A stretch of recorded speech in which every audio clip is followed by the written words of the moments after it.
Durante 200 años el mundo se estremeció bajo el choque de la fe y el acero. Desde los desiertos abrasados por el sol de Palestina hasta las montañas nevadas de Anatolia, desde los salones de los reyes europeos hasta los minaretes de Damasco, una cadena ininterrumpida de guerras, peregrinaciones, traiciones y milagros transformó la Edad Media. Comenzó con un único sermón pronunciado por un papa en un remoto rincón de Francia y terminó con la caída de reinos, el auge de leyendas y la transformación de civilizaciones enteras. Entre esos dos momentos se encuentra una saga sin igual. Caballeros que juraron liberar Jerusalén, sultanes que se alzaron para defenderla, reyes que marcharon a través de continentes para grabar sus nombres en la eternidad, campesinos que caminaron descalzos hacia un sueño que apenas comprendían, y generales cuyas decisiones desencadenarían batallas que aún se estudian siglos después. Pero más allá de la gloria y los mitos, las cruzadas fueron una tormenta que redibujó fronteras, destruyó imperios y forjó otros nuevos. Esta es la epopeya arrolladora de 9 grandes cruzadas, docenas de campañas menores, reinos olvidados, ciudades santas asediadas y 2 siglos de conflicto implacable. Pero para comprender a los hombres y mujeres que vivieron a la sombra de Jerusalén, debemos regresar a un mundo que no se parecía en nada a la Europa, que más tarde se dirigiría con estruendo hacia la Ciudad Santa. Un Oriente en ascenso. Mucho antes de que las espadas brillaran bajo el sol abrasador de Tierra Santa, y antes de que los caballeros grabaran sus nombres en el polvo de las afueras de Jerusalén, el mundo estaba al borde de una transformación que nadie comprendía del todo. Las cruzadas no comenzaron así como así. Empezaron como una presión que se acumulaba bajo la corteza de la historia hasta que ya no pudo contenerse. Durante 200 años, guerreros del occidente cristiano latino marcharon hacia el este, a través de montañas, desiertos, atravesando civilizaciones enteras, impulsados por la fe, el miedo, la esperanza y la ambición. En los siglos posteriores a la caída de Roma, Europa occidental no era la civilización orgullosa y acorazada que la mayoría imagina. Estaba marcada, dispersa e insegura, con un mosaico de reinos que aún intentaban recordar cómo gobernarse. Al otro lado del Mediterráneo, la situación era muy distinta. A mediados del siglo VII, los primeros califatos islámicos se desplegaron como un frente tormentoso por el mundo antiguo. En un siglo impresionante, los ejércitos árabes arrasaron regiones cuyos nombres parecían grabados en la historia de la humanidad: Mesopotamia, Siria, Egipto, el norte de África y finalmente España, todos arrasados bajo las banderas verdes del Islam. Fue un cambio trascendental. Consideren esto: tierras que antaño albergaban las tradiciones cristianas más antiguas, incluyendo ciudades donde los obispos debatían teología siglos antes de que existieran Francia o Alemania, ahora estaban bajo dominio musulmán. El Imperio bizantino, guardián oriental del legado de Roma, perdió algunas de sus provincias más ricas casi de la noche a la mañana. Sin embargo, en Occidente, no hubo cruzada, ni gran contrainvasión, ni siquiera un atisbo de recuperación de Jerusalén. Europa era simplemente demasiado débil para soñar con semejante sueño. Mientras tanto, los peregrinos seguían viajando a Jerusalén durante los primeros siglos del dominio islámico, a menudo de forma pacífica.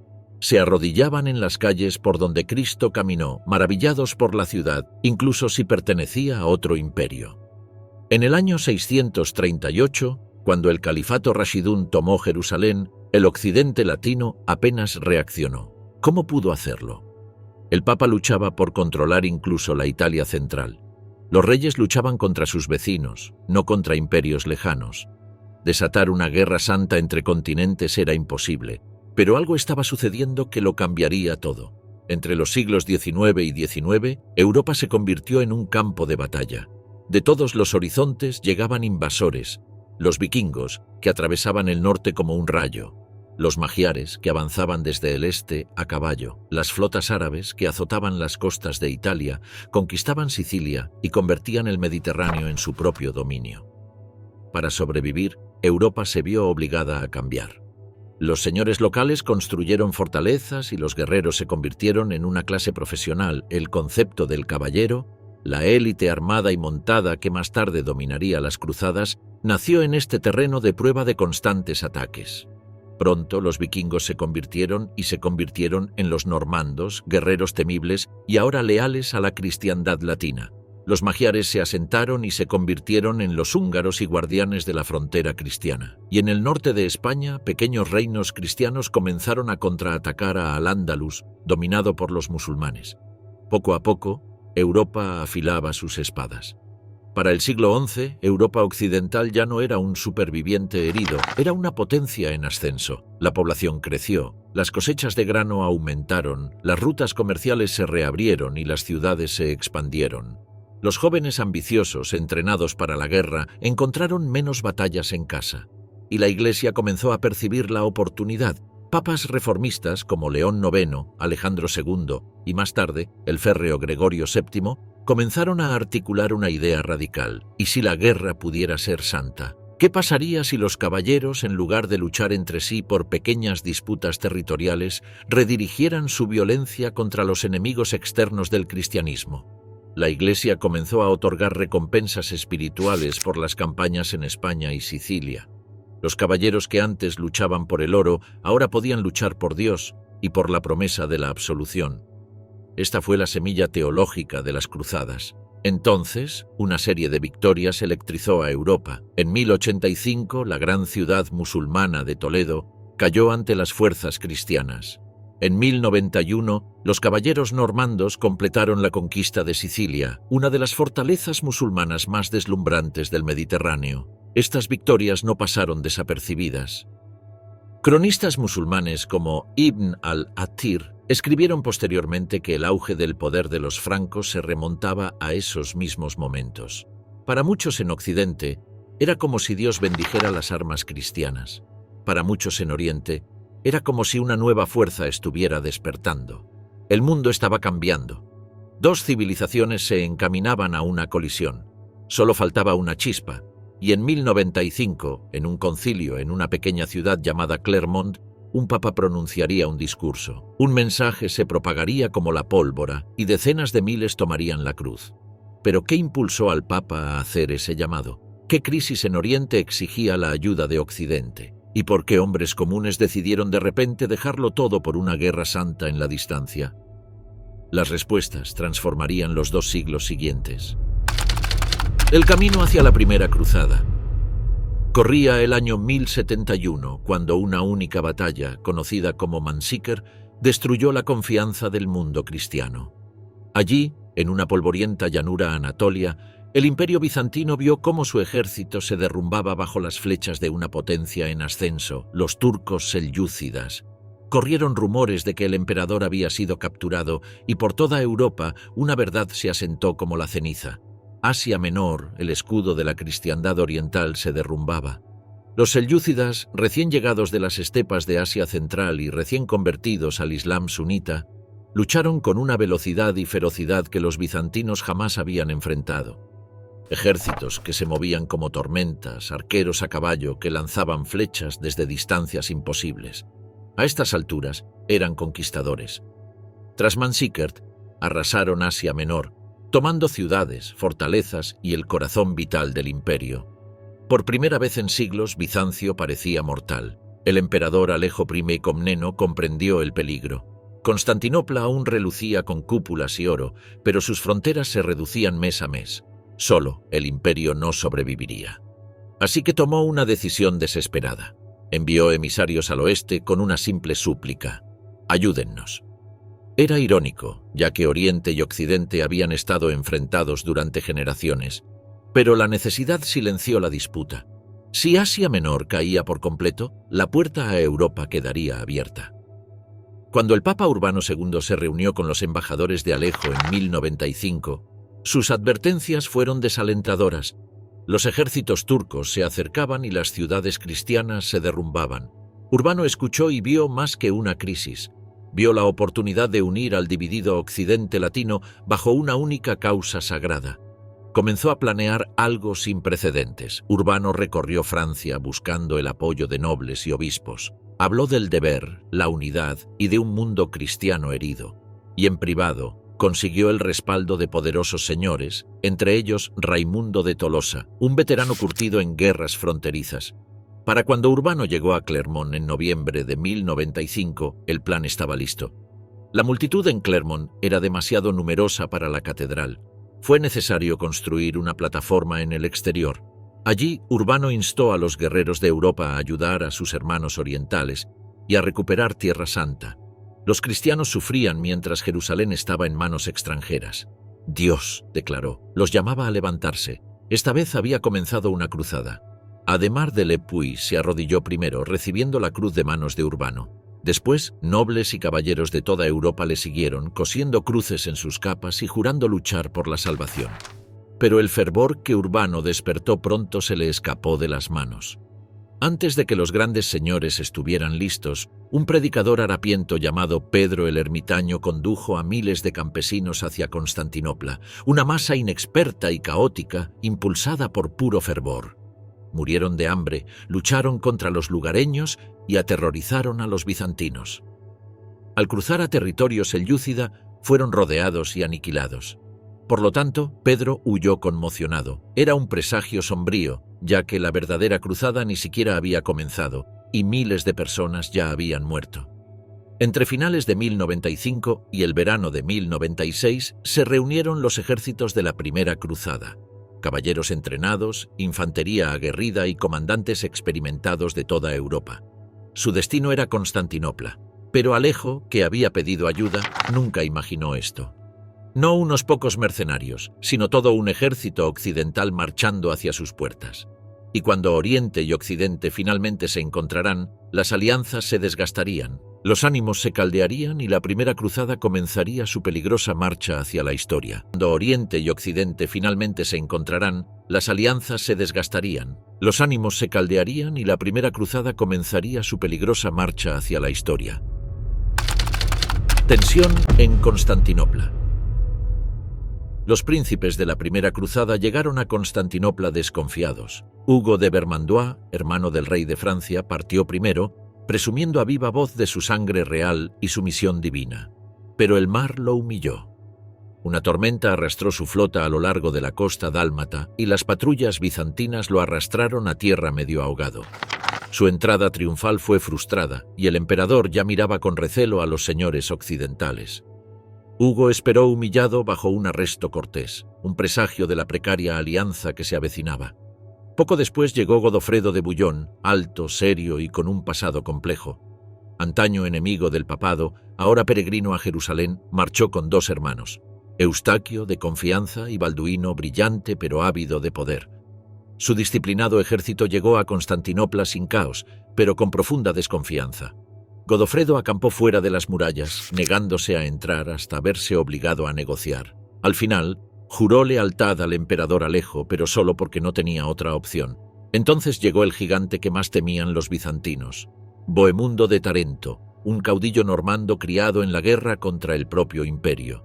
Tomó la cruz en cuanto vio la magnitud del movimiento cruzado. Bizancio lo admiraba y lo temía. Bohemundo llegó a Constantinopla en la primavera de 1097, irradiando una ambición que Alejo no pudo confundir. Uno a uno, los príncipes fueron llegando. Roberto de Flandes era devoto y entusiasta. Raimundo de Tolosa, rico, experimentado y testarudo. Roberto de Normandía y Esteban de Blois, nobles y voluntariosos. Alejo exigió que todos hicieran juramentos de lealtad antes de cruzar a Anatolia. La mayoría se sometió. Solo Raimundo se resistió, limitándose a respetar el territorio bizantino. Ni siquiera la amistad pudo salvar la brecha entre Oriente y Occidente. Finalmente, unidos solo por la necesidad, los cruzados cruzaron el Bósforo. En mayo de 1097, las huestes cruzadas reunidas rodearon Nicea, la capital selyúcida en el oeste. El sultán Kilij Arslan se apresuró a defenderla, atacando las líneas cruzadas. Pero Godofredo y Bohemundo aplastaron el asalto. Al comprender que la ciudad estaba condenada, Nicea se rindió en secreto a los bizantinos. Los cruzados se sintieron traicionados, pero Alejo los tranquilizó con oro y provisiones. El camino hacia los abrasadores desiertos de Anatolia estaba ahora abierto. Cruzar el interior fue brutal. Los turcos quemaron campos, envenenaron pozos y desaparecieron en el horizonte. Para facilitar los suministros, los cruzados se dividieron en dos columnas. Kilij Arslan atacó el 1 de julio de 1097, rodeando la vanguardia de Bohemundo en Dorileo. Lluvias de flechas azotaron el campamento, los caballeros cayeron, los peregrinos se acobardaron. Bohemundo ordenó a sus hombres luchar a pie, formando un círculo de acero para mantener la línea. Pasaron las horas. Entonces, en el horizonte, Godofredo y Raimundo llegaron en una carga de caballería que destruyó al ejército turco. La cruzada sobrevivió, pero Anatolia casi la destruyó. Poco después, las comunidades armenias del este pidieron protección. Balduino aprovechó la oportunidad. Mediante alianzas, guerras y la controvertida adopción por parte del gobernante armenio Toros, Balduino se aseguró el control de Edesa. Toros fue asesinado poco después y Balduino se convirtió en el nuevo señor. Nació el primer estado cruzado, mucho antes de que Jerusalén siquiera estuviera a la vista. A finales de 1097, el ejército principal llegó a Antioquía, una antigua ciudad-fortaleza repleta de murallas y torres. El asedio se prolongó hasta el invierno, el hambre aumentó, los hombres desertaron, incluso Pedro el ermitaño huyó antes de verse obligado a retroceder. Solo Bohemundo mantuvo el orden y, discretamente, contactó con Firuz, un guardia armenio resentido contra sus superiores turcos. Pero antes de que Bohemundo pudiera actuar, llegó la noticia. Kerboga de Mosul, uno de los mayores comandantes musulmanes de la época, marchaba para salvar Antioquía. El pánico cundió en el campamento cruzado. Un príncipe, Esteban de Blois, huyó por completo, abandonando la causa. Al desvanecerse la esperanza, Bohemundo entró en el concilio con un plan: si alguno de ellos podía tomar Antioquía con astucia o fuerza, que la reclamara. Raimundo se opuso, insistiendo en que la ciudad pertenecía a Bizancio. Pero los demás se pusieron del lado de Bohemundo. Alejo no había acudido a ayudar, la supervivencia era prioritaria. Bohemundo salió sabiendo que su momento había llegado.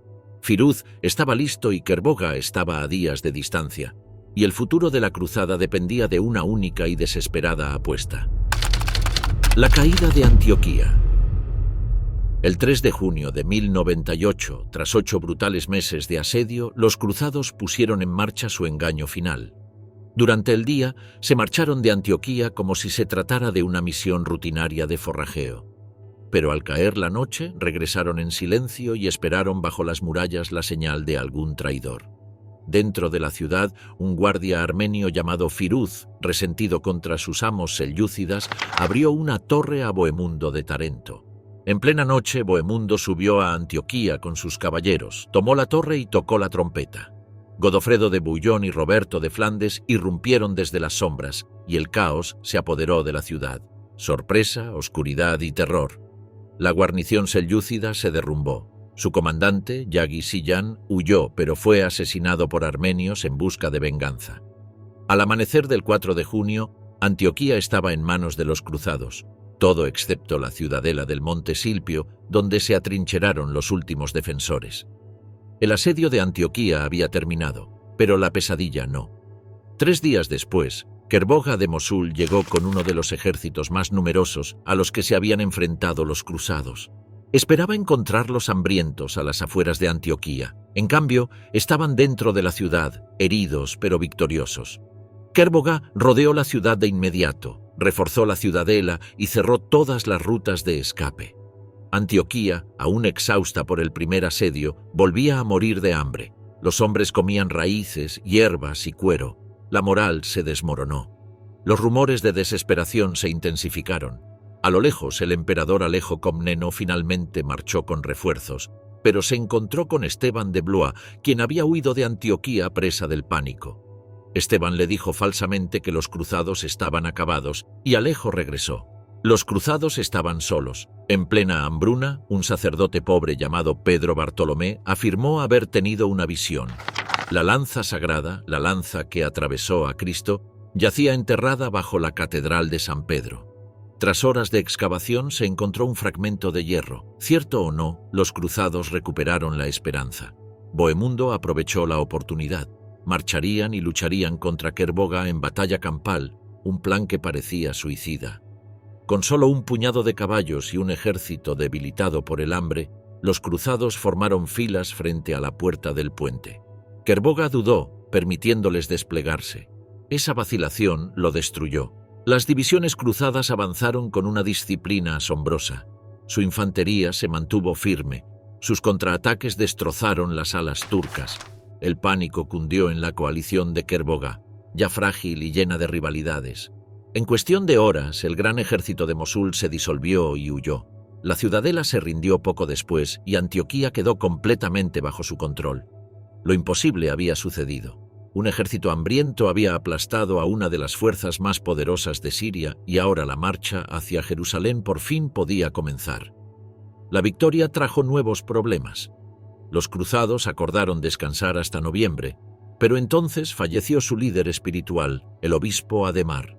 Su derrota desató viejas rivalidades, especialmente entre Raimundo de Tolosa y Bohemundo, quien ahora gobernaba Antioquía. Cuando llegó el momento de marchar hacia el sur, Bohemundo se negó. El ejército se estancó y la frustración cundió, hasta enero de 1099, cuando Raimundo abandonó Antioquía. Los soldados se unieron a él de inmediato. La marcha se reanudó. Avanzando hacia el sur a través de Siria, los cruzados recibieron suministros de ciudades ansiosas por evitar el destino de Antioquía. Incluso los fatimíes de Egipto los subestimaron, asumiendo que solo buscaban alianzas, no Jerusalén. Para el 7 de junio, llegaron al Monte de la Alegría. Al ver Jerusalén elevándose a lo lejos, muchos cayeron de rodillas llorando. Por fin, tras años de sangre y ruina, la ciudad santa se alzaba ante ellos. El gobernador fatimí de Jerusalén había expulsado a los cristianos locales y preparado las murallas con fiereza.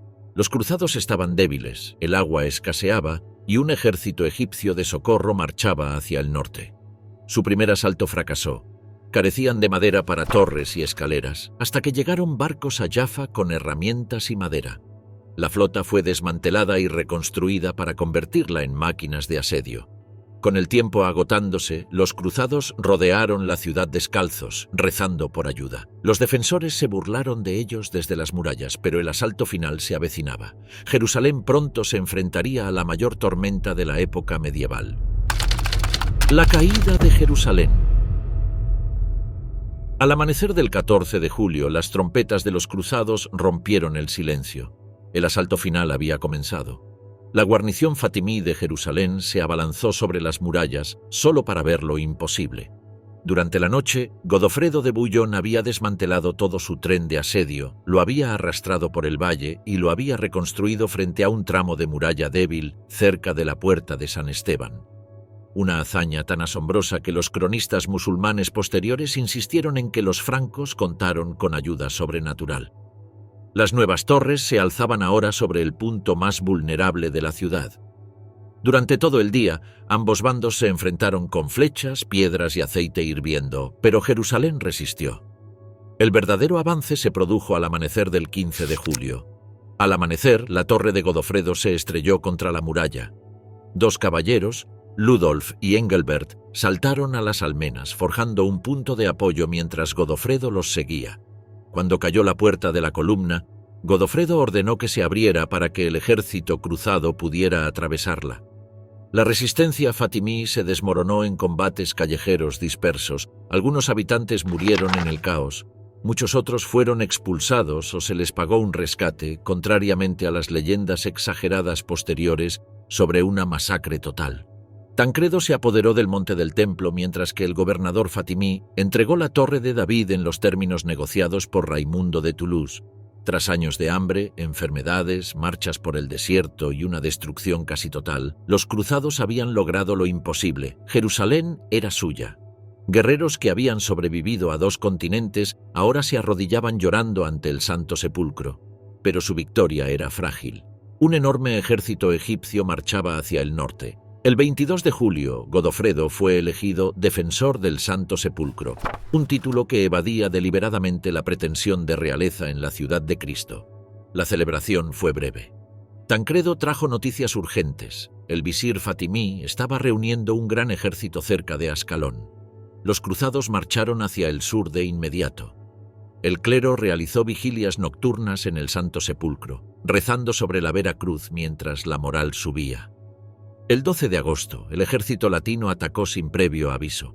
Los fatimíes, apiñados y sin arqueros montados al estilo turco, eran blancos perfectos para una carga de caballería franca. Cuando los caballeros bajaron sus lanzas, el frente egipcio se desintegró al instante. La batalla fue rápida y decisiva. El campamento fatimí cayó intacto ante los cruzados. Ascalón permaneció invicta solo porque las negociaciones fracasaron, no porque la ciudad se resistiera. Aún así, el significado era claro. Jerusalén se había salvado y la primera cruzada había triunfado.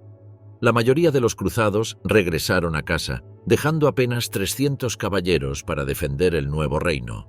En el norte, Bohemundo consolidó Antioquía, mientras que Balduino fortificó Edesa.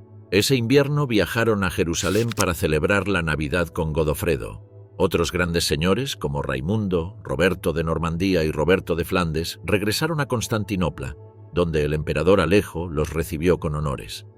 Raimundo regresaría más tarde para fundar el condado de Trípoli, completando así el mapa de los estados cruzados.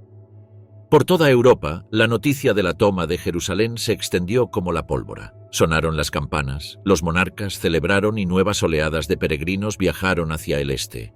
Una nueva creencia se arraigó en Occidente. Las cruzadas eran un deber sagrado, pero las victorias siembran futuros enemigos. Y en Oriente, un hombre ya se alzaba. En 1143, el rey Fulco de Jerusalén murió en un accidente de caza, dejando a la reina Melisenda y a su joven hijo Balduino III al mando. Su dolor era profundo, pero en Alepo y Mosul, Imad ad-Din Zengi vio una oportunidad. Zengi era una paradoja, admirado por los guerreros turcos, odiado por muchos sirios, temido por todos. Los cronistas lo acusaron de crueldad y de romper juramentos, pero para la élite militar turca era el líder capaz de unir al Islam contra los divididos estados cruzados. Con Antioquía y Edesa en pugna y Jerusalén bajo un rey niño, su momento había llegado. Cuando el ejército de Zengi llegó a Edesa, el conde Joscelino II estaba ausente y las defensas eran débiles.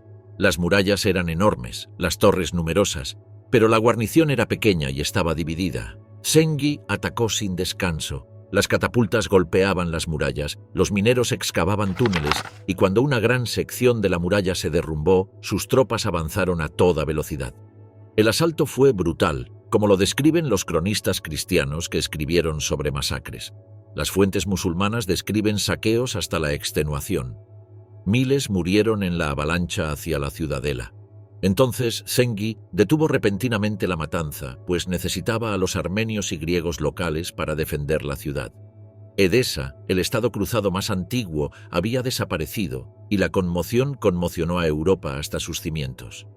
La caída de Edesa sembró el miedo en los restantes estados cruzados y, posteriormente, en toda Europa. Si Edesa caía, Antioquía y Jerusalén podrían ser las siguientes. El 1 de diciembre de 1145, el Papa Eugenio III promulgó la Quantum Praedecessores, llamando a los cristianos a tomar la cruz una vez más. Pero la cruzada comenzaría con una voz. Bernardo de Claraval, el clérigo más venerado de la época, predicó con tal poder que conmovió a reinos enteros. Los reyes buscaban su consejo como si fuera un oráculo. Sus cartas declaraban la cruzada una bendición jubilar. Bajo su influjo, el rey Luis VII de Francia tomó la cruz. Alemania pronto le siguió y la Segunda Cruzada había comenzado. Bernardo de Claraval, el clérigo más venerado de la época, predicó con tal poder que conmovió a reinos enteros. Los reyes buscaban su consejo como si fuera un oráculo. Sus cartas declaraban la cruzada una bendición jubilar. Bajo su influjo, el rey Luis VII de Francia tomó la cruz. Alemania pronto le siguió y la Segunda Cruzada había comenzado. El llamado a ampliar Europa. En la fría mañana del 31 de marzo de 1147, el silencio se apoderó de los campos a las afueras de un pequeño pueblo francés. Nobles, campesinos y soldados se apiñaban, esperando al monje que, según creían, podía invocar el mismísimo cielo. Bernardo de Claraval subió a una sencilla plataforma de madera. Nada en su sencilla túnica sugería poder. Sin embargo, la multitud se inclinó hacia él como atraída por la gravedad. Parecía un renacimiento de Clermont, otro momento en el que una sola voz podría encender el mundo. El rey Luis VII se encontraba entre los reunidos, con sus nobles reluciendo en sus cotas de malla. Francia necesitaba dirección y ellos habían venido buscándola. Bernardo habló de la caída de Edesa, del peligro que se cernía sobre Oriente, de la cristiandad herida y a la espera de campeones. Entonces llegó el momento. Bernardo alzó las cruces rojas y Luis se adelantó, asombrando a la multitud al arrodillarse. Bernardo depositó la cruz en las manos del rey y Luis la prendió en su capa. Los más grandes señores de Francia le siguieron, prometiendo tierras, riquezas y su propia sangre. Bernardo pronto se quedó sin cruces, así que arrancó trozos de su propia túnica para hacer más. Incluso la reina Leonor de Aquitania se ofreció. Su voto, junto con el de Luis, los uniría a un viaje que pondría a prueba su frágil matrimonio sin posibilidad de reparación. Para el invierno, Bernardo cabalgó hacia el este, adentrándose en el Sacro Imperio Romano Germánico en busca de un segundo rey. Conrado III, disciplinado, orgulloso y endurecido por la política alemana, había dudado durante mucho tiempo en comprometerse. Conrado inclinó la cabeza y lloró ante sus nobles cuando Bernardo le entregó la cruz. Dos reyes se mantenían comprometidos. Dos ejércitos preparados para marchar. La segunda cruzada había comenzado de verdad, pero el movimiento seguía expandiéndose. En marzo de 1147, los nobles sajones se acercaron a Bernardo con una nueva propuesta. Una cruzada no a Jerusalén, sino contra los paganos wendos del otro lado del Elba. Asaltaron tierras cristianas, quemaron aldeas y se llevaron cautivos. ¿No eran también enemigos de Dios? Bernardo accedió e instó al Papa a sancionar una campaña en el norte. Añadió una severa condición: no habría paz a menos que los wendos se convirtieran. Así nacieron las Cruzadas del Norte como un nuevo escenario de guerra santa, más oscuro e inflexible que cualquier otro anterior, y aún así la cruzada siguió creciendo. En Iberia, los reyes de León, Castilla y Portugal solicitaron el reconocimiento cruzado en sus guerras contra los moros. Roma accedió. Un tercer frente se abrió en las llanuras soleadas de Al-Ándalus. Ahora la salvación podía alcanzarse en tres direcciones: al este hacia Jerusalén, al norte contra los wendos o al sur en Iberia. Lo que comenzó como una sola misión se había convertido en la mayor cruzada multifrontal de la historia medieval, pero la verdadera prueba aguardaba más allá de Europa. En Oriente, un solo asesinato acababa de derrocar al caudillo musulmán más formidable de la época. Sengi había muerto y todo estaba a punto de cambiar. A principios de 1147, el obispo Anselmo de Havelberg llegó a la frontera norte con la autoridad papal para unir a alemanes, daneses y sajones en una cruzada contra los paganos wendos. Magdeburgo fue elegida como el gran punto de concentración para el 29 de junio. Pero los cruzados nunca se reunieron. Los wendos atacaron primero después de que el príncipe Niclot de los Abodritas lanzara un repentino ataque preventivo, quemando el joven asentamiento de Lübeck y devastando aldeas flamencas y frisias. En lugar de quebrantar la determinación cristiana, el ataque la endureció. Lo que antes era político ahora parecía una guerra santa. Se formó una inusual coalición entre los reyes Canuto V y Sven III de Dinamarca, el arzobispo Adalberto de Bremen, el duque Enrique el León y una multitud de señores sajones y obispos guerreros. A mediados de julio, Adalberto y Enrique marcharon hacia tierras abodritas y sitiaron Dobin, la nueva fortaleza de Niclot. Una flota danesa llegó para sellar el cerco, pero Niclot estaba listo. Las marismas y lagos de Dobin la hacían prácticamente inexpugnable. Al ver que los cruzados se veían desbordados, Niclot envió a sus aliados rugianos a emboscar a la flota danesa mientras sus propios guerreros huían de la fortaleza. Los daneses fueron acorralados y aplastados antes de que los sajones pudieran alcanzarlos. Humillados, los reyes daneses abandonaron la cruzada y la coalición estuvo a punto de desmoronarse, así que los alemanes continuaron solos.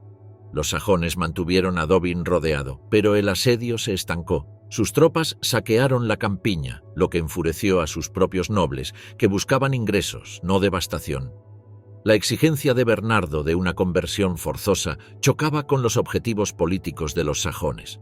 Tras semanas de estancamiento, ambos bandos optaron por el pragmatismo. Los defensores de Dobin aceptaron el bautismo, liberaron a los cautivos daneses y Niclot accedió a pagar tributo. Fue una victoria vacía. Niclot se mantuvo firme, su pueblo seguía pagano en la práctica y sus incursiones esclavistas continuaban.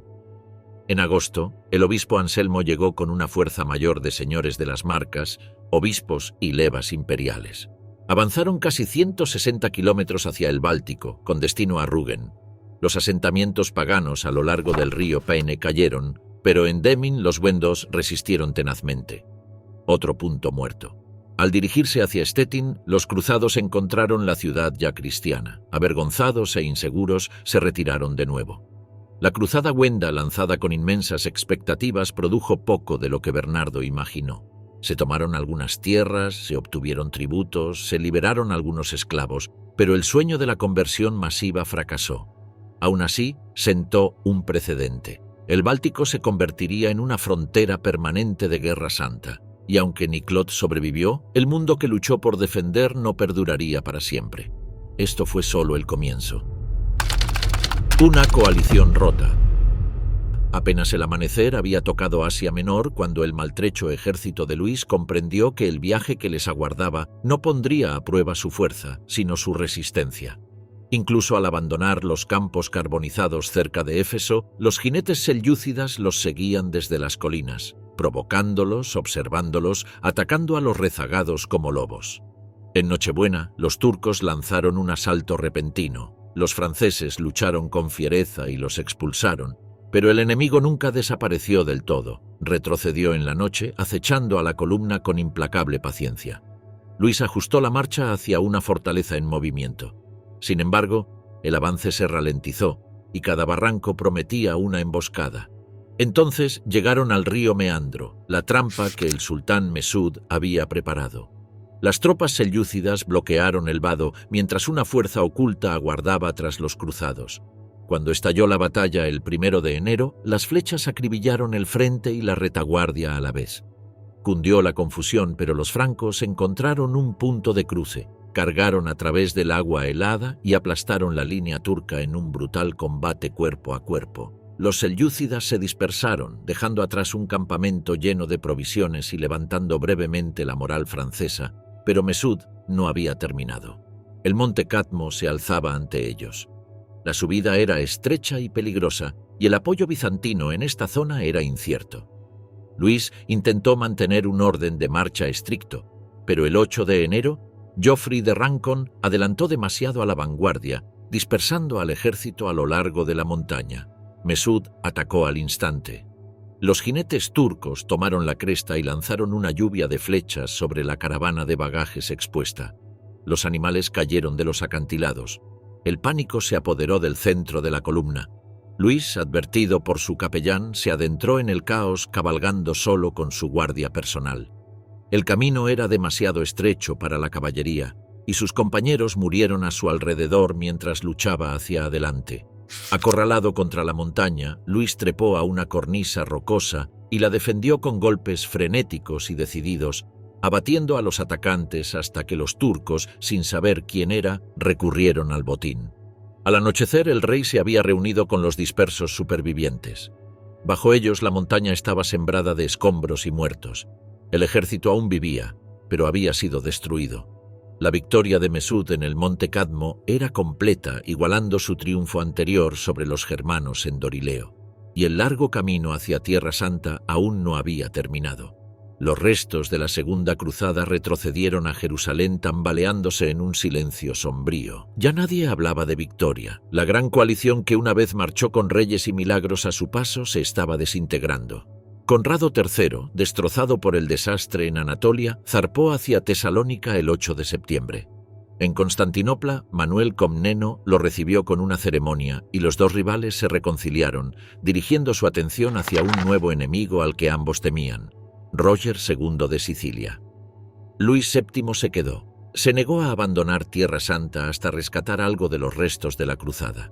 Mientras tanto, Leonor de Aquitania, vigilada y ya tramando la separación, vio cómo su matrimonio se derrumbaba con la misma seguridad que la propia cruzada. Las cartas de Luis se volvieron más ásperas. Culpó a Manuel de los fracasos de la cruzada, acusando al emperador de sabotaje sutil y de alianzas discretas con los turcos. Su viaje de regreso le trajo una nueva humillación. Los barcos bizantinos detuvieron brevemente tanto su convoy como el de Leonor. Al llegar a Italia, la ira y la decepción lo consumían. En Sicilia, él y Roger II incluso murmuraron sobre una nueva cruzada, una dirigida contra la propia Bizancio, pero algo cambió. De vuelta en Jerusalén, los líderes celebraron un último consejo. Conrado sugirió un ataque a Ascalón, pero nadie tenía la voluntad de volver a luchar. La coalición se disolvió casi al instante. Conrado partió amargado, acompañado de su joven sobrino Federico de Suabia, el futuro Federico Barbarroja, quien convertiría los fracasos que presenció en la ferocidad disciplinada de su propio legado cruzado. Otros también aprendieron la lección. Bernardo de Claraval, el hombre que convocó a Europa a la guerra con su predicación vehemente, se vio acusado de inspirar fervor sin preparación. Los futuros cruzados corregirían esto. Barbarroja forjaría una disciplina férrea. Ricardo Corazón de León construiría cadenas de suministro, flotas y estrategias. Luis VII regresó a casa derrotado, pero curiosamente elevado. Aunque la cruzada había fracasado, el sufrimiento que soportó le granjeó admiración. Pero ni siquiera el Papa pudo suavizar la verdad. Eugenio III lamentó la expedición como una herida a la cristiandad. Adriano IV declaró que Luis y Conrado habían marchado con demasiada poca cautela, confiando más en la política bizantina que en el sentido militar. El dolor se extendió por toda Europa, incluso en Iberia, donde los ejércitos cruzados habían obtenido grandes victorias. La tristeza eclipsó la celebración. Los predicadores condenaron la arrogancia y la negligencia. Los cronistas se preguntaban si la era de Godofredo y Raimundo había pasado para siempre, y sin embargo, Tierra Santa no se derrumbó. A pesar de perder Edesa, el reino de Jerusalén se mantuvo firme. Ascalón cayó en 1153. Se alzaron nuevas fortalezas. Los templarios y los hospitalarios expandieron su poder. Para 1170, ultramar era más fuerte y rica que en décadas anteriores. La Segunda Cruzada terminó en humillación, pero sus lecciones transformaron el futuro. La Guerra Santa exigiría disciplina, unidad, logística y estrategia, y de esas lecciones surgiría la siguiente gran generación de cruzados. La Tercera Cruzada. Era el año 1187. Un año que se rumoreaba con pavor en todos los monasterios, un año cuyo legado se transmitiría por iglesias, mercados, cortes reales y campos de batalla durante generaciones. En Hattin, Saladino destrozó al ejército cruzado del reino de Jerusalén. Días después, Jerusalén cayó en manos musulmanas. El Papa Gregorio VIII respondió con un documento que desgarraba el dolor y la urgencia, Audita Tremendi. Un llamado a todos los cristianos a alzarse unidos y reclamar la ciudad santa. Los reyes en pugna depusieron sus espadas y los enemigos los abrazaron. Una nueva cruzada había comenzado. Una cruzada que daría origen a los más grandes guerreros de la Edad Media, Ricardo Corazón de León, Felipe Augusto y Federico Barbarroja, el emperador de hierro cuya marcha eclipsaría a todo lo que se le presentara.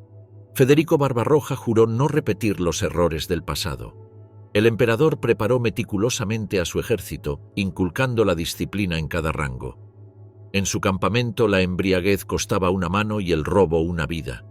La piedad se imponía tan estrictamente como la formación.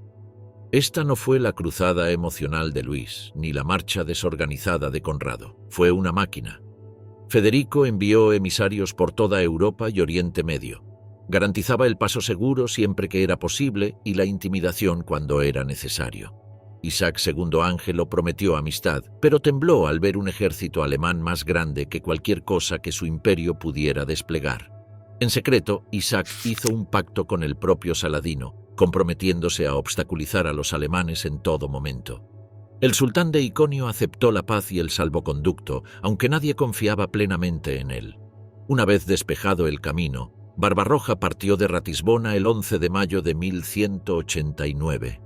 Tras él marchaba el mayor ejército de la historia de las cruzadas, decenas de miles de hombres, con sus estandartes ondeando sobre caballeros con armaduras pulidas y sacerdotes cantando bajo cruces doradas. En las ciudades de Alemania la gente se alineaba en las calles para vitorearlos mientras las madres lloraban y los ancianos se santiguaban. Todos afirmaban que un ejército así, liderado por un rey así, no podía fracasar. Hungría recibió a Barbarroja con calidez. Su nuera, la reina Margarita, era hija del rey Luis VII, y la hospitalidad fue genuina. Pero cuando los alemanes cruzaron a territorio bizantino, El tono cambió al instante. Emboscadas, acoso, mercados bloqueados y rumores de traición. En Niš, los rebeldes serbios suplicaron al emperador que se uniera a su levantamiento contra el dominio bizantino. Federico se negó, ya que ese no era su propósito, pero la propia petición revelaba la inestabilidad del imperio. Una y otra vez, las fuerzas bizantinas locales atacaron la vanguardia de Federico. Cuando capturaban cautivos, confesaban durante el interrogatorio.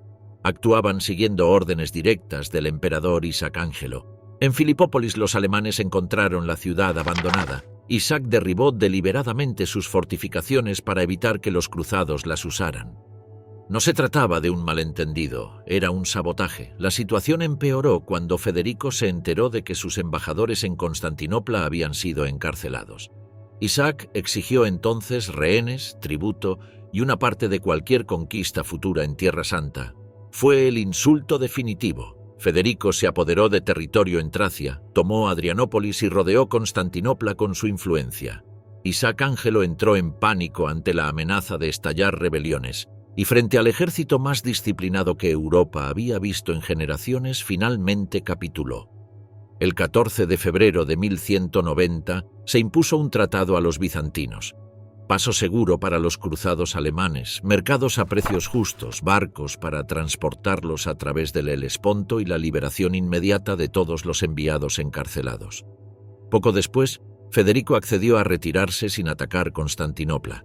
Isaac Ángelos sobrevivió, pero a duras penas. Su imperio quedó al descubierto como débil, sin líder y corrupto, y el ejército alemán siguió marchando. Ante ellos se encontraba el mayor desafío de todos, las tierras de los turcos selyúcidas, donde aún persistía el fantasma de la Segunda Cruzada y donde Barbarroja superaría a sus predecesores o se uniría a ellos en la derrota. El 25 de abril de 1190, los cruzados alemanes de Federico Barbarroja finalmente cruzaron a las tierras del sultán selyúcida de Rum, Kilis Arslan II.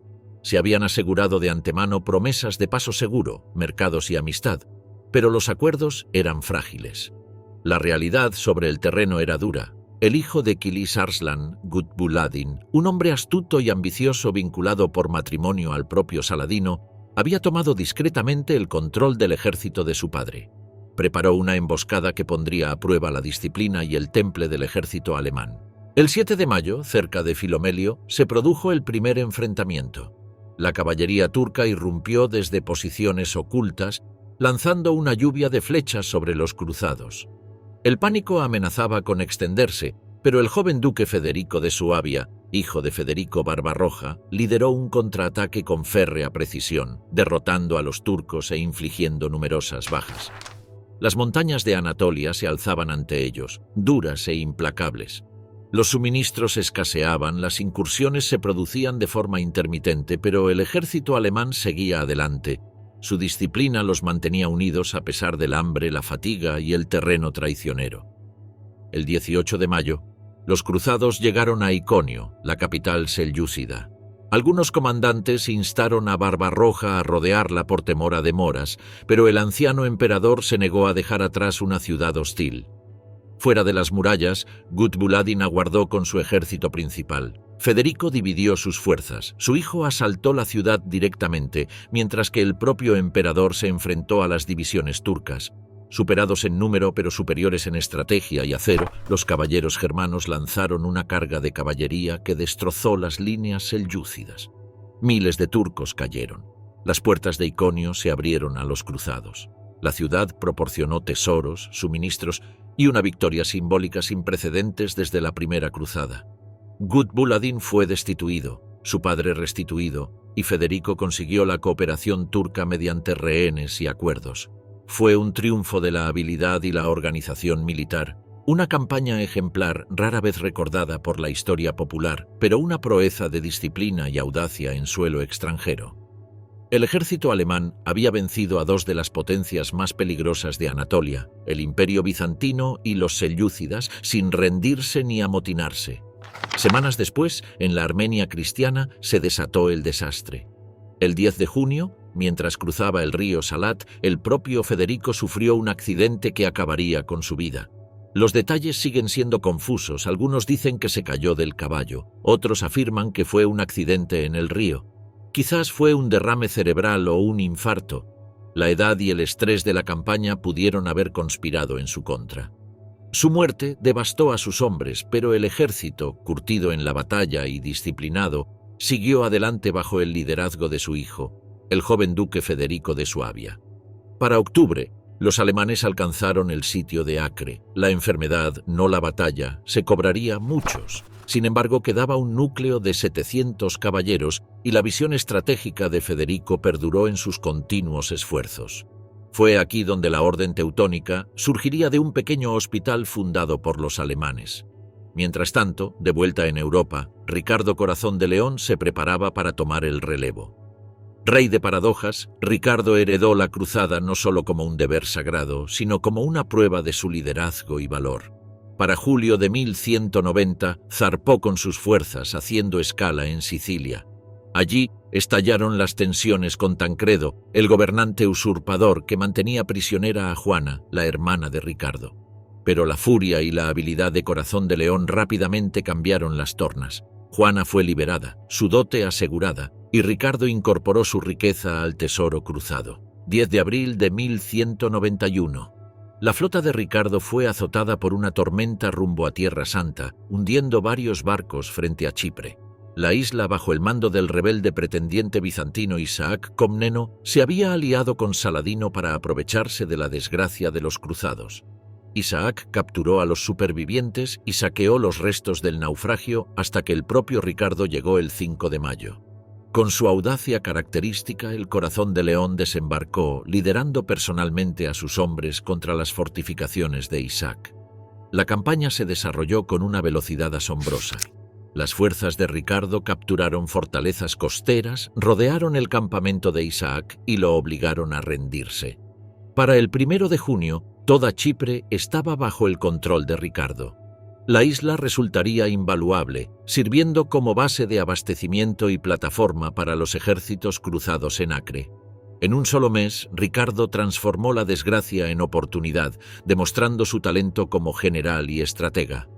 El 8 de junio de 1191, Ricardo llegó a Acre, uniéndose a un asedio que se había prolongado durante casi 2 años. Las fuerzas de Saladino rodearon a los cruzados, pero la llegada de Ricardo trajo nuevas esperanzas. Con nuevos suministros, refuerzos y su liderazgo, el ejército cristiano reanudó el asalto. Las catapultas lanzaron piedras, las ballestas dispararon virotes mortales y Ricardo supervisó personalmente las operaciones, incluso mientras se recuperaba de una enfermedad. El 4 de julio, Saladino lanzó un contraataque desesperado, pero los cristianos resistieron. El asedio culminó el 12 de julio, cuando Acre finalmente se rindió. Las condiciones fueron duras pero prácticas. 1.500 prisioneros cristianos, 200.000 dinares y la reliquia de la Vera Cruz. Ricardo y Felipe II entraron triunfantes en la ciudad, izando sus estandartes y restaurando Acre como bastión cristiano. Sin embargo, la victoria trajo consigo nuevos desafíos. La sucesión de Jerusalén requería arbitraje. Ambos pretendientes, Guido de Lusignan y Conrado de Montferrato, se sometieron al juicio de los 2 reyes.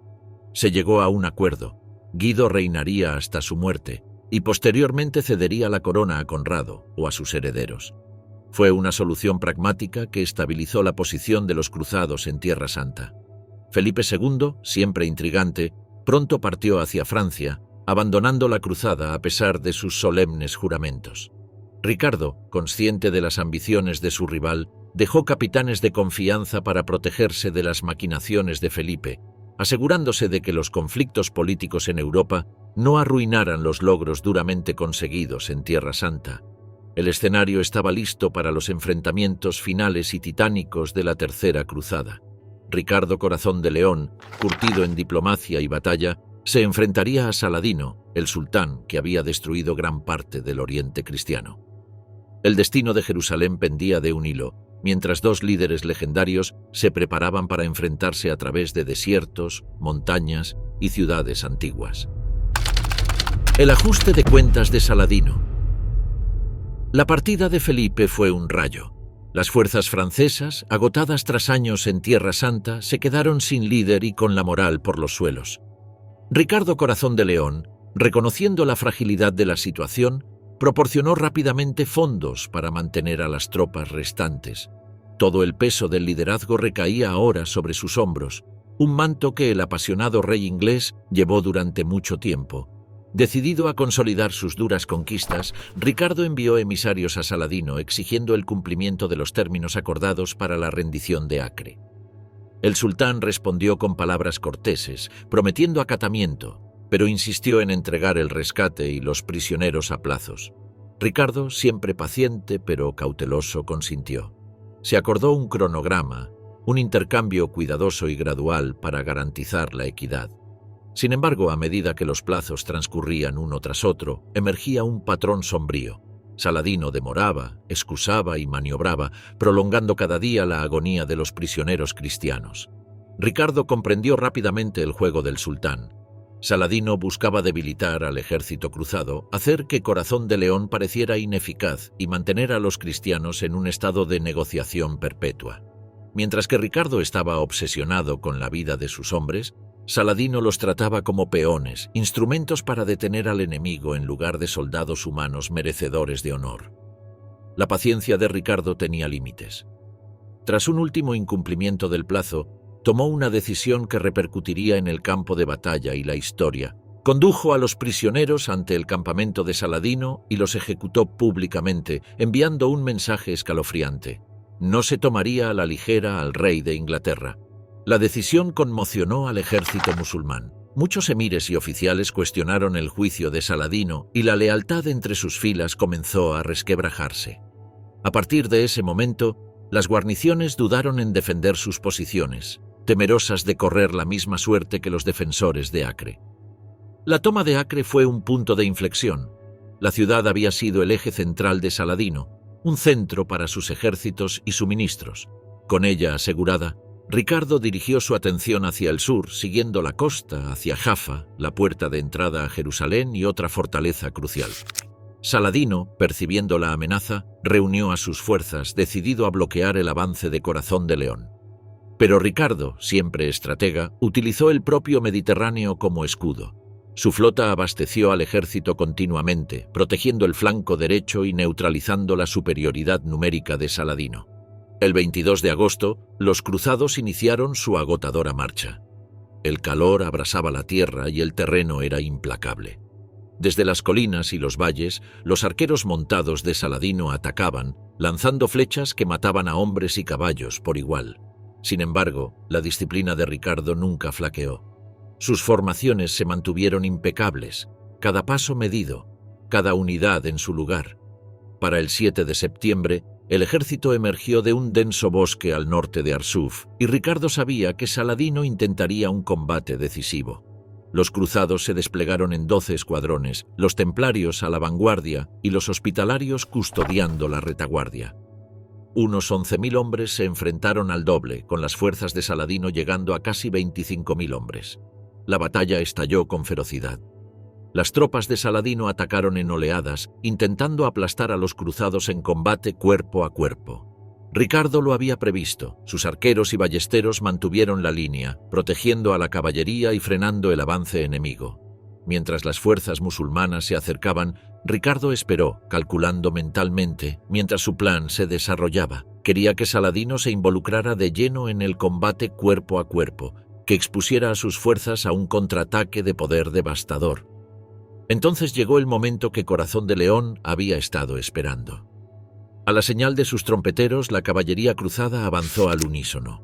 La carga retumbó por la llanura, una oleada de caballeros con armadura. Las filas musulmanas se desmoronaron bajo el implacable asalto.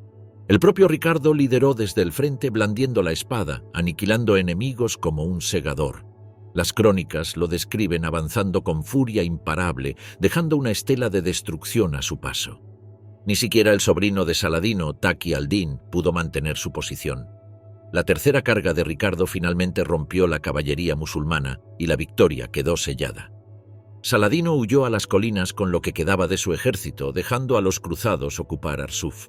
Aunque muchos de sus soldados sobrevivieron, el prestigio del sultán se vio gravemente afectado y la pérdida sembró el miedo en sus filas. Las secuelas fueron tan conmovedoras como victoriosas. Las bajas cristianas fueron escasas, pero el ejército lamentó la muerte de Jaime de Avena, un caballero amado cuyo coraje inspiró a todos. Los templarios y hospitalarios llevaron su cuerpo con reverencia a Arsuf, donde el propio Ricardo asistió a los ritos funerarios. Con Arsuf asegurada, los cruzados avanzaron hacia el sur, hacia Jaffa, donde restauraron las fortificaciones y consolidaron el control de la llanura costera. La estrategia de Ricardo quedó clara: aseguraría las líneas de suministro, fortificaría posiciones clave y establecería su dominio sobre la región, sentando las bases para futuras operaciones contra Saladino. Sin embargo, incluso con la victoria se avecinaban desafíos políticos. Los franceses, liderados por Hugo de Borgoña, presionaron para un ataque inmediato a Jerusalén. Ricardo resistió, sabiendo que la ciudad se encontraba tierra adentro, fuertemente defendida y logísticamente inaccesible sin el control del territorio circundante. En cambio, abogó por un avance sobre Ascalón, la puerta de entrada al poder de Saladino en Egipto.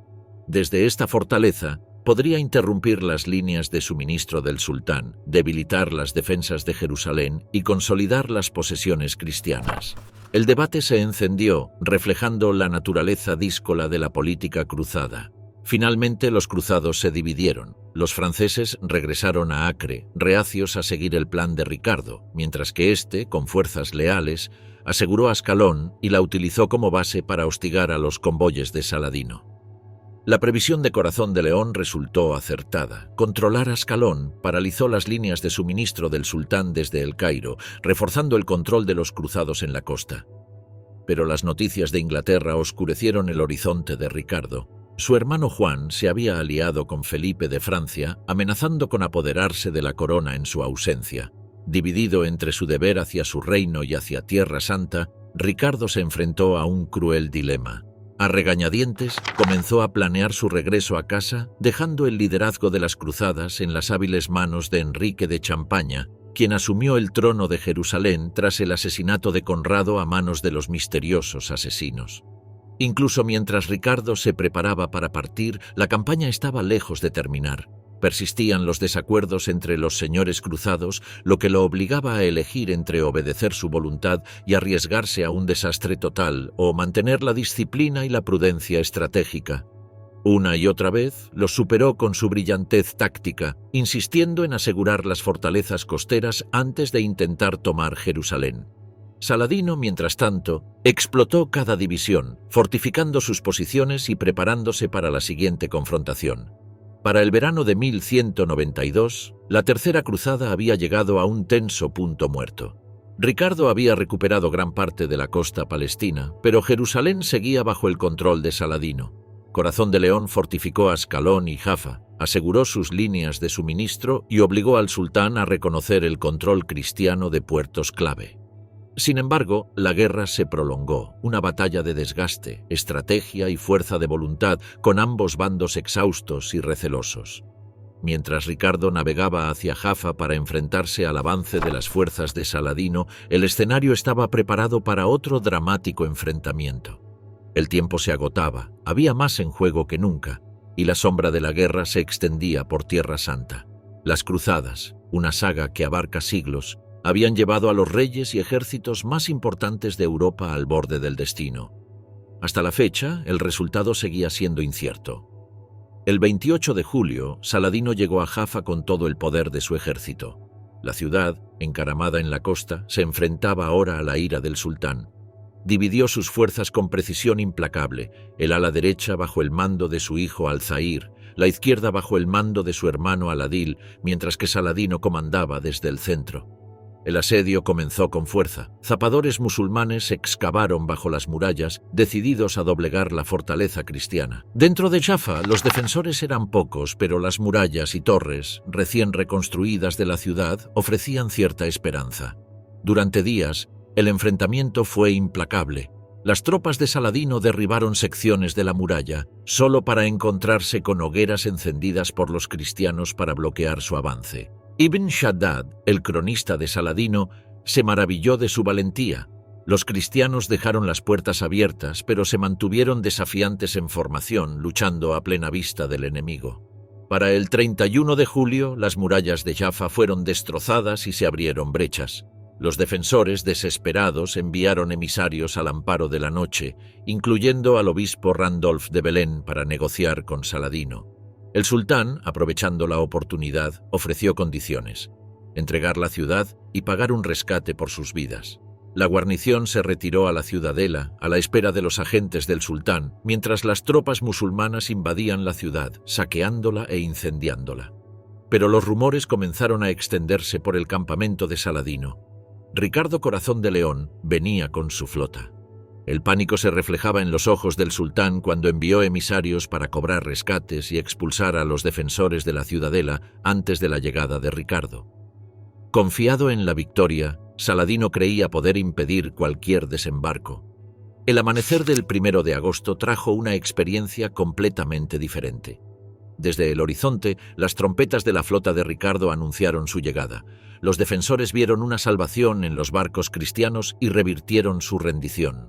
Ibn Shaddad observó, asombrado, cómo la guarnición trepaba las murallas con escudos, lista para el combate.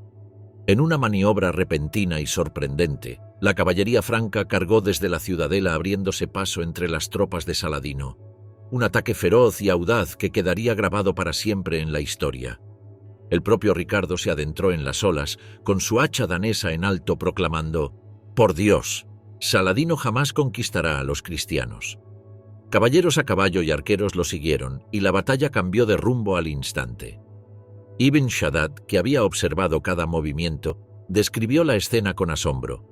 Los hombres de Ricardo despejaron el puerto de fuerzas musulmanas, galopando junto a los enviados del sultán, sembrando el caos en el enemigo. El campamento de Saladino estalló en confusión, mientras sus planes se desmoronaban ante sus ojos. La ciudad de Jaffa fue pronto reconquistada. Ricardo irrumpió por calles estrechas y escaleras de caracol, liderando a sus caballeros en combate cuerpo a cuerpo, expulsando a los musulmanes de todos los rincones. Corazón de León derribó personalmente los estandartes de Saladino e izó su propio estandarte. Los defensores de la ciudadela salieron eufóricos, vitoreando a su rey. Jaffa, prácticamente perdida, se salvó gracias a la audacia, la oportunidad y el liderazgo inigualable de Ricardo. Pero la victoria estaba lejos de terminar. Saladino, negándose a ceder, se reagrupó en Ramla y se preparó para atacar de nuevo. Ricardo, reconociendo el peligro, fortificó Jaffa con fragmentos de sus barcos, construyendo una fortificación improvisada para defender la ciudad con su pequeña fuerza. Frente al ejército de 10.000 hombres del sultán, Ricardo comandaba menos de 2.000 hombres y un puñado de caballeros. Pero todos ellos eran disciplinados, estaban listos para la batalla e inspirados por el propio rey. Cuando Saladino lanzó su asalto el 3 de agosto, la pequeña fuerza cristiana resistió. Los arqueros a caballo y la infantería del sultán chocaron contra el muro de escudos de Ricardo, solo para ser repelidos a cada paso. Ibn Shaddad escribió con asombro sobre su firmeza, comparando a los cristianos con perros de guerra, gruñendo e inamovibles. Las repetidas cargas fracasaron y las órdenes de Saladino fueron desatendidas. Su ejército se desintegraba ante una fracción de los hombres de Ricardo. Al percatarse del desplome de la moral enemiga, Ricardo lideró personalmente una carga de caballería. Con menos de 20 caballeros irrumpió en el corazón de las fuerzas de Saladino, atravesando las líneas enemigas y sembrando el pánico entre las filas musulmanas. Ibn Shaddad recordó cómo Ricardo galopó de una ala a otra sin encontrar oposición, mientras el sultán, furioso e impotente, se retiraba a Yazur. El ejército musulmán retrocedió, derrotado, desmoralizado y humillado. La batalla de Jaffa fue una jugada maestra psicológica.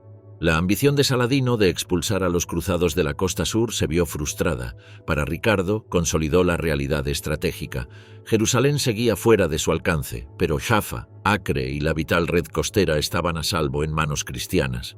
Las victorias de Corazón de León aseguraron que los cruzados mantuvieran una posición firme en Tierra Santa, una base para futuras campañas. Tras el conflicto, Ricardo negoció con Saladino a través de enviados, aprovechando su victoria para asegurar una tregua. El 2 de septiembre de 1192 se firmó un acuerdo trienal en Ramla. Los cruzados conservaban la costa desde Tiro hasta Jaffa, incluyendo ciudades clave como Cesarea y Arsuf. Los peregrinos cristianos tendrían acceso seguro a Jerusalén, pero Ricardo, siempre inflexible en sus principios, se negó a entrar en la ciudad santa salvo como su conquistador. Para el 9 de octubre, Ricardo, recuperado de su enfermedad, abordó su flota y zarpó rumbo a casa, dejando atrás un territorio cruzado asegurado. La Tercera Cruzada, aunque no logró recuperar Jerusalén, había logrado éxitos notables: ciudades costeras restauradas, líneas de suministro aseguradas y Saladino obligado a reconocer los límites de su poder.